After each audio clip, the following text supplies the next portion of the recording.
Hello, and welcome to another edition of Sun Dragon Tips and Tricks. I'm Rebecca. I'm the owner of Sun Dragon Art and Fiber in downtown Brevard, North Carolina. Monday, my house. A lot of you are used to this by now. So, this is going to be the last video of 2022 because then I am traveling to see family soon and I will get back to it as soon as I can. I thought it was relevant because I've not only been talking to some customers in the shop about this, but I'm getting ready to do it myself. I'm about to close up the holes in the armpits of a couple of sweaters from, if I turn this around, from where sleeve separation happened. And I picked up stitches for the underarm. Can be the same thing for when you are doing a heel on a sock or fingers on a glove. When you pick up stitches, there's often a hole, there's often a gap between the stitches you've picked up or added on and the stitches that were part of your main fabric. The biggest example of this in my mohair sweater here is right there. And there are so many videos out there that have some kind of, here's the trick, you pick up extra stitches and then you combine them together. Sometimes that works. My issue is if I pick up extra stitches in other places other than where I have cast on extra ones here, I find it will leave a hole where I pick it up because there's nothing that is like structurally strong enough to keep these holes from happening. So I don't try to prevent them. What I do is I sew them up afterwards. That could mean using yarn that's right there. That could mean moving a tail over if it's close by, or that could mean adding scrap yarn completely. So I'm going to do a shorter video than usual in some ways on this, in that I am not going to draw any pictures today. There's so much going on and getting ready for travel. And I think this one is better by just showing. I don't know if a picture with lines drawn on it is going to help quite as much. If you think it will, let me know. I'll do it if I have time. So I'm going to show you on two different sweaters because this one, because it's so fuzzy, might be a little harder to see. I also have one in progress. This is from Ready Set Raglan. But I think I'm far enough away from where I picked up stitches that I could show you. The holes may not be as big, but I think we can show you on this one as well. So let's get to it. So here is my sweater where I'm holding a strand of mohair. You can see it poking out there, and a strand of fingering weight yarn. And if I open this up, you can see there's a hole here and here. It's so fuzzy, it almost hides the hole. And here's an example of the stretching that happens if we're trying to fudge this a little bit. Right in here, we can see when I turn it over, right in here, there's structure where I picked up the stitches. I have other videos on picking up stitches from the underarm, especially on my ranunculus series. But here, this is so big because this is where I started, scrap yarn that I can pull with all my might, but it's not going to close up that hole right there. And there's a smaller hole. This is what mine usually look like, bigger and smaller. And often the bigger one is right where I started. Here's one of my tricks. I don't fix it on the outside. I fix it on the inside. The outside, it's going to be hard for it not to be visible. So let's turn this inside out, especially with what we call a stockinette sweater, which is where all the V's are on the outside. Oh, and see, this is where I had to stop and start a strand of mohair. So we're just going to leave that be for later. Here is the tail from where I started my sleeve. And if you need to put a hand underneath, you can. The inside of a stockinette sweater, all the V's are on the outside and all the bumps are on the inside. There's lots and lots of bumps on the inside. And that's what I'm going to use. The bumps are going to be more on the inside and less visible on the outside. They're the back side of knit stitches. So these are what I'm going to use to sew up and hide. This one's a little more complicated because I have 2 strands of yarn. Sometimes by bending your yarn in half, it gives you a less rough edge to push through your needle. I'm going to get it in there, not have my tail be super, super long. But what I'm going to do is I'm going to circle some of the outside edge of this big giant hole, and I'm going to pick up some of these bumps, not the low ones. If you look really carefully, you'll see some of these strands are closer to the outside surface, like this one. This one, not so much, but still, I want the ones that are totally higher. So like this guy right here, I might pull through him. I'm not going to pull tight yet. This guy right here. Get that guy out of the way. Let's try this one. I know there's still a gap over here, but let's try this one right here. I'm going to make a circle.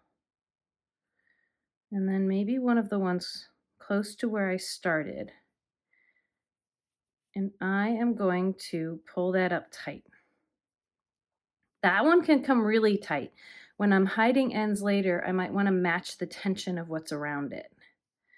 But see, first of all, that hole is gone. Now, if we move to the other side, we might see some of those longer strands that I avoided have become a bubble on the other side. So let's take a look. Yeah, they've done okay. Right where I pulled up is right here. This spot right next to it now looks gappy. So if I keep my thumb there, that's under here. So the big hole is finished. If I want to, I can try to pull this one up too by going through some bumps close by to it. I don't want to keep this going forever though, because I don't want to keep pulling material in towards the armpit here. So I'll do that. Maybe I'll slide that up a little. That made it not look like a hole from this side. Let's see what it looks like. It's not going to look perfect on the outside, but that's much better than it was. So now that I have it all closed up, I'm going to tack this end in. And the most important thing for me is I don't want to tie a knot here because that will feel even more stiff than and solid and have a knot, a nub there than it already does. So I have a video on how I tack ends in, and that might be worth going to review. But since I'm already coming up through this purl bump here, I'm going to move to the next one over, and I came up through it. I call these with some of my clients kissing cousins to help them see it. I'm going to go to the next one over, and I'm going to come down since I came up through this one, and I'm going to angle back the direction that I came, making triangles here. And this I'm not going to pull super tight. If I was going to keep locking this in, I would go over to the next one and back. But you know what I just remembered? I have a hole over here on the other side. If I can, I'm going to hide that with this same yarn. So I'm going to find that raised edge where I picked up stitches. And I'm going to loosely work my way over to it by working back and forth. Maybe I'll go to the next one. Maybe I'll skip over one.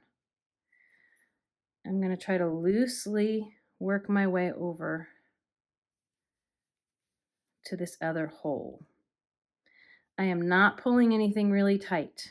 I locked that other side in. I'm not worried about it coming out. I don't want to go under too many, maybe 2 strands, but not more than that because that will be visible on the other side. But now that I'm over here, I'm going to do the same thing I did on the other side. Let's start way out here. This one's a little trickier because it's almost like there's 2 holes here. I'm going to grab a few strands around the outside edges. I'm going to look for little bumps like this that seem really high and close to me.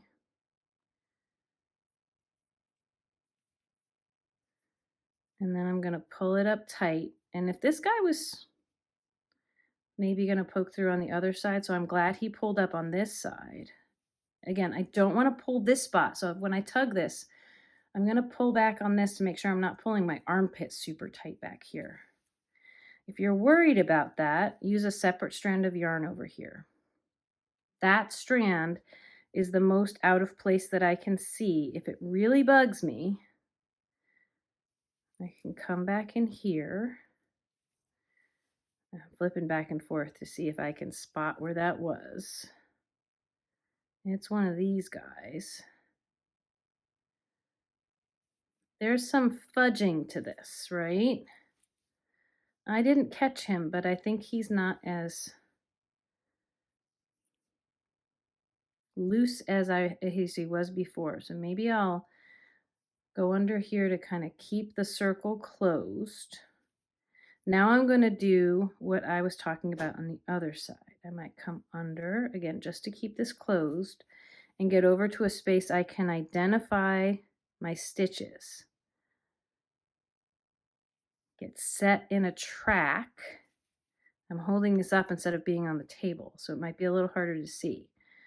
I'm going to get set in a track here where I'm going to go up. I'm going to angle back. I'm moving this way, but I'm angling back that way with every pass, and I'm making triangles. So I pull this snug but not super tight to match the tension of my stitches. I just came up from this guy, so I'm going to move to the one next to it, and I'm going to come down and angle back. And by angling back, I'm going through, it's like we went up 1, 2, we're coming down through 3 and also through 1. And if I move over, this is 4, but I'm going to go back through 3. Make triangles as best as you can. I'm going to move to the next one over. We call this 5 and back through 4. We're actually following the track of the yarn on the other side, but we can't see it. So you might have to make some guesses. I'm going to go over, and I don't want to go straight. That's going to be seen on the other side. I want to angle back. Like I said, I have a video for tacking these ends in. Over, down this time, but back. That explains this with pictures and everything. That's probably enough for me to clip it right there.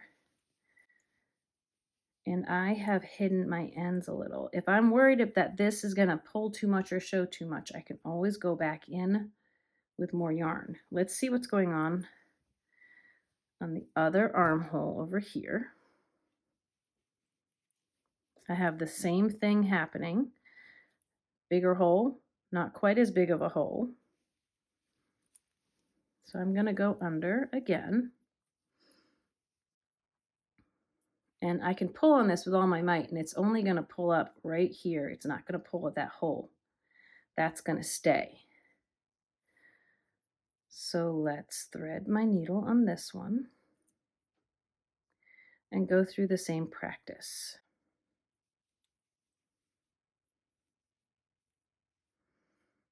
It's pulling on this side, so I'm going to start over here. I will grab,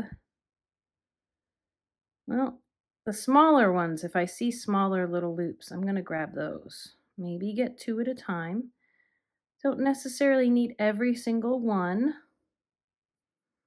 I'm going to need at least one over here. I like this, even though this is really big right here. I like the little one up here. Maybe one right here. That might not help as much as I think. And come back where I started and pull up. So that hole is gone. I'm going to check the other side. I do have a big strand here. Don't really like that. So let me see if I can find where that is. And I tugged until I could find it. Then I can catch it with the yarn I'm using to go to the other side to lock this all in place. I could do a couple more stitches here. I don't want to add to the bulk too big. That makes me much happier.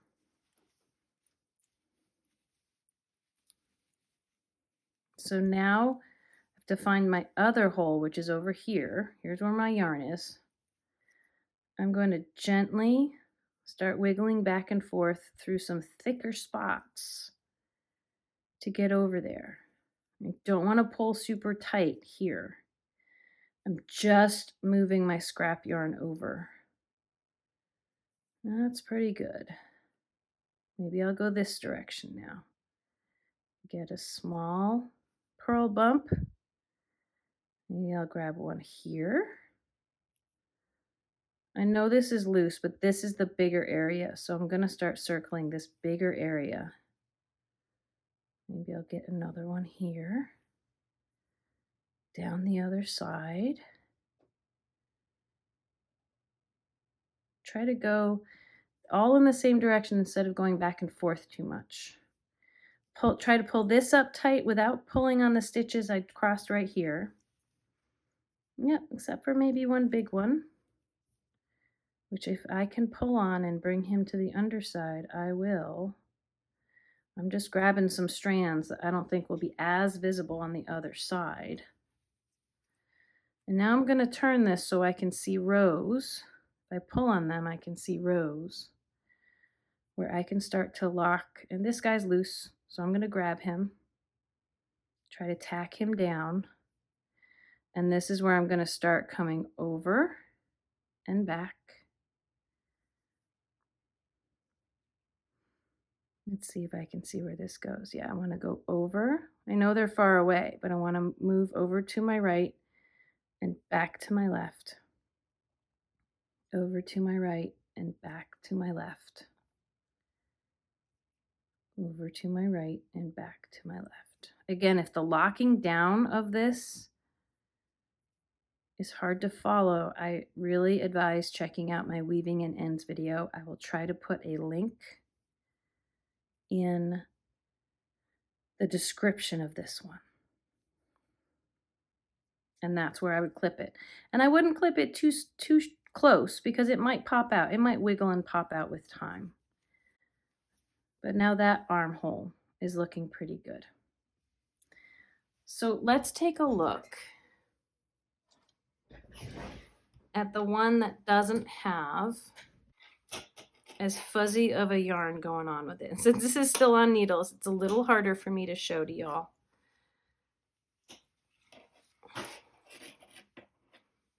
But we can try flipping inside and outside. One of the issues on this sweater is this is where I changed colors. So I actually have, on this side especially, two different yarns. The holes are not as big, but they are kind of noticeable right in here. There's things I tried to do as I was knitting to help it. Maybe picking up extra stitches, but see, it's still, I can still see my fingers through there. So let's see what we have.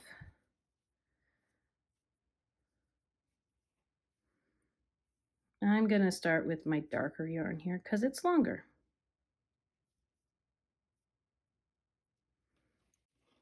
I'm going to start right where it is. And we're going to see if we can grab those purl bumps again. Maybe a couple here. And circle back and pull it up. That looks better. There's always going to be places if I pull, I'm going to see stuff. If I'm worried about that, I can try to tighten it up a little bit before I head to the other side. This is that other big spot. It's not as bad as on my other sweater. But this can work, like I said, for like thumb holes on mittens, fingers where you have gloves. You want to keep it as tight as you can. I'm going under some purl bumps, and here's a couple others. You don't want to cover too much territory. Maybe I can sew behind some of these.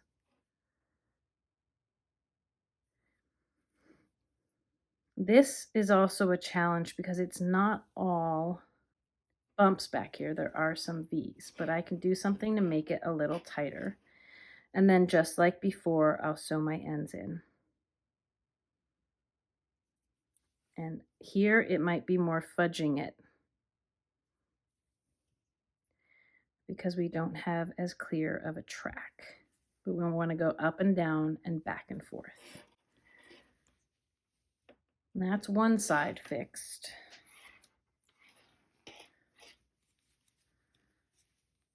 It's just a little stretchy here. It's not too bad. So let's see what yarn I have under here. This one is an example of I don't really have long enough piece of yarn. I might cut a new piece of yarn and start over here and work my way over here. But then what I will do is I'll just have to sew in both ends. This is almost good enough to get away with, though. It depends on where your I don't care bar is for these spots right here. All of that can be solved by sewing on the underside. So thanks once again for joining us for Sun Dragon Tips and Tricks. I did my best. I mean, I would say it's the same thing I did here. This is reverse stockinette, so it's a little more challenging, but I can guarantee you I have this kind of stitching technique on almost every single one of the armpits or joins or places where there could be holes. I think the one with mohair ended up showing you the technique much better than I thought it could, especially the other one I tried. Did okay. If you have more questions, please let me know. I find, again, if you're finding the picking up stitch method anywhere in any of your knitting where it tells you to do these cool tricks and you're still finding holes, go back to the minimalist version of whatever you were doing and hide the holes later with sewing. It's okay to use scrap yarn. Find ways to hide it without tying knots, and I think you'll be very happy. So this video is filmed the week of Christmas, the week of Hanukkah, week of lots of things. So happy holidays to everyone. I hope whatever you practice, if you practice something that celebrates something fun in December, I hope it is a good one and you are celebrating it with people you care about. I will try to return to these videos as soon as I can in January. Until then, keep the comments coming. Keep the subscriptions coming if you can. If you haven't already, please consider subscribing. If you appreciate the work we're doing here, you can always go over to patreon.com/sundragon and sign up for a monthly subscription over there, a monthly donation over there. They go as low as $3 a month, and every little bit helps. We also have memberships over here. Both of those get your name in the credits at the end of this video because we do really appreciate our patrons. We appreciate our subscribers. Every watch, every like, every comment. Thank you so much for watching. And as I always like to say, may your crafting be filled with joy and confidence. We'll see you next year. Bye-bye. Man, you look comfortable today, Avi. Yes.